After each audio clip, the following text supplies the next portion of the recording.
I think that our clients at the moment are trying to balance a number of conflicting contexts. First of all, they still have in the back of their mind what the world was like before the downturn and some of the global competitive pressures that were out there in terms of new markets, changing competitors, having the right competitive cost structure for a global economy. Then, of course, there's the pressures of the downturn, which many clients are still working their way through in terms of how they get the basics right in their business, manage their costs, look after their customers, and have the control over their basic business.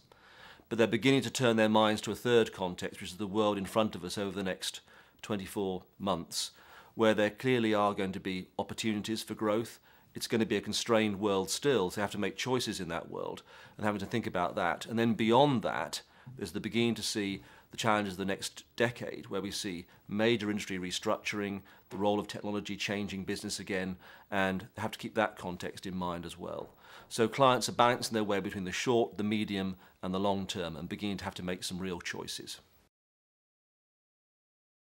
Cost cutting has clearly been one of the critical agenda items for clients, particularly in the downturn. Clearly they've been trying to do that cost cutting in a smart way, because it's very easy to go after the low-hanging fruit, which is obviously an opportunity in these times. It's also very easy to leverage these kinds of opportunities to frankly go after costs and sacred cows in your organisation because of the nature of the context. But in the end, the really important thing is to understand your cost structure in a strategic way, to understand how does your cost structure stack up against your competitors now and in the future. How do you look at each of the critical processes in your business and make sure that that cost is now the right cost to deliver on the outcome you want from that process? So we're very much focused on helping our clients think about how they do cost cutting in a smart way that delivers on their immediate requirements, but is also enabling their business for the future as well. In my conversations with my clients, it's very clear that the theme of growth and innovation is coming back on the table. Initially, clients are focusing a lot of that innovation thinking still around probably innovating to support their cost management agenda, less about innovating in the area of products and services. But it's clear also that area of more broad-based business innovation and growth is coming back to the top of their minds again. They are having to think about how they're going to compete. They can see that markets are beginning to move and unfreeze, and how important it's going to be that the differentiation returns as part of their business strategy. So I think we are seeing a return to innovation, shifting from cost management and beginning to think about new products and services. And in the end, speed to innovation will be one of the drivers of strategic success in the period ahead.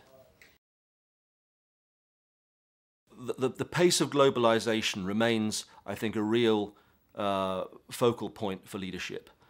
It's clear that the shifts that we saw in the past around where new consumer markets are appearing, where the talent is burgeoning around the world, the haves and the have-nots of resources, where new capital sources and innovation is going to come from in the world, all that world still is shifting, and we are seeing the emergence of new centres of gravity of economic activity around the world.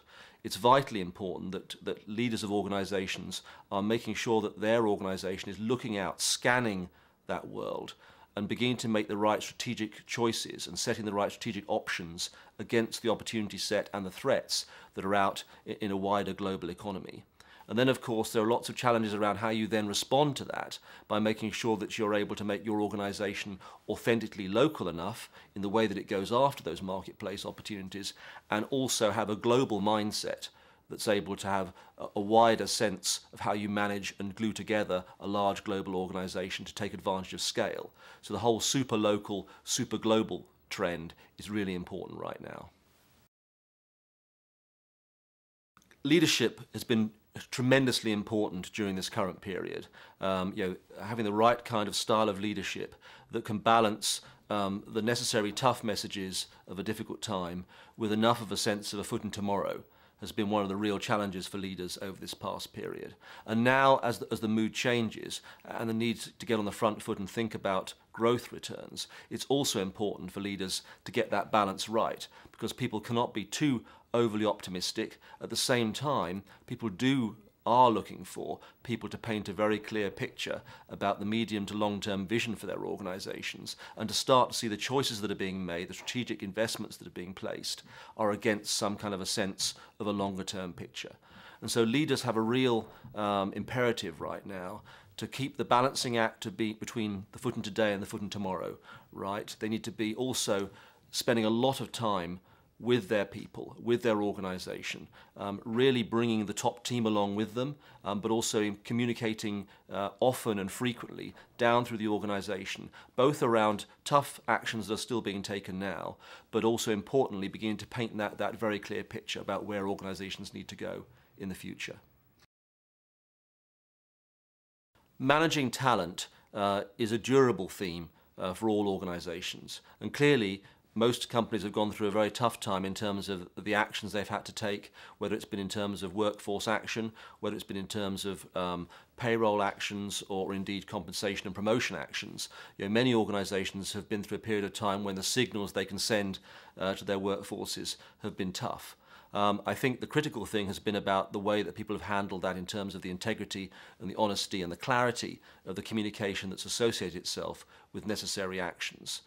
Now we need to start to see the dial turning again, as people have to start to think about, how do I now put back some of the things that maybe I've not been able to afford to do over the past period? How do I start to paint a picture of where the organization is going and start to send signals through my actions that this is a good place to work, and there's an opportunity for people to really again set themselves up for the next stage of their career in organizations. I think it's also important for leaders to be looking to make sure that they're accessing new pools of talent that are out there.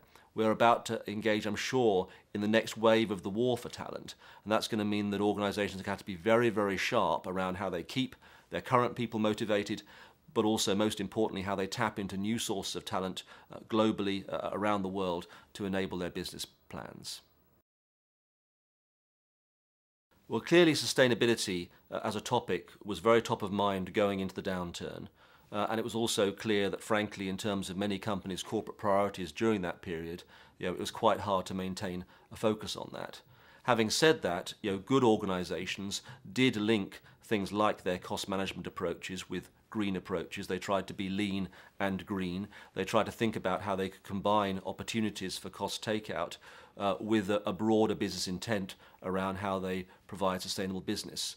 I think going forward, we're going to see a very increased focus on sustainability in its broadest sense. Everything from, yes, how do I have an organization that is actually operating in a green way? How do I respond to carbon trading, carbon regulations in my own organization? What that means for my supply chain, for my IT, for my buildings, etc. But we're also going to see, I think, a broader issue around sustainability, which is about how do I build back business trust? Because we're clearly seeing a world where during this past downturn, trust in organizations and in business in particular has been eroded. And it's going to be really important for companies, for brands, to be thinking about, what am I doing to really build back trust in my organization? And that's part of doing that in the light of creating a sustainable business that's got long-term position with the multiple stakeholders it has to deal with in the community.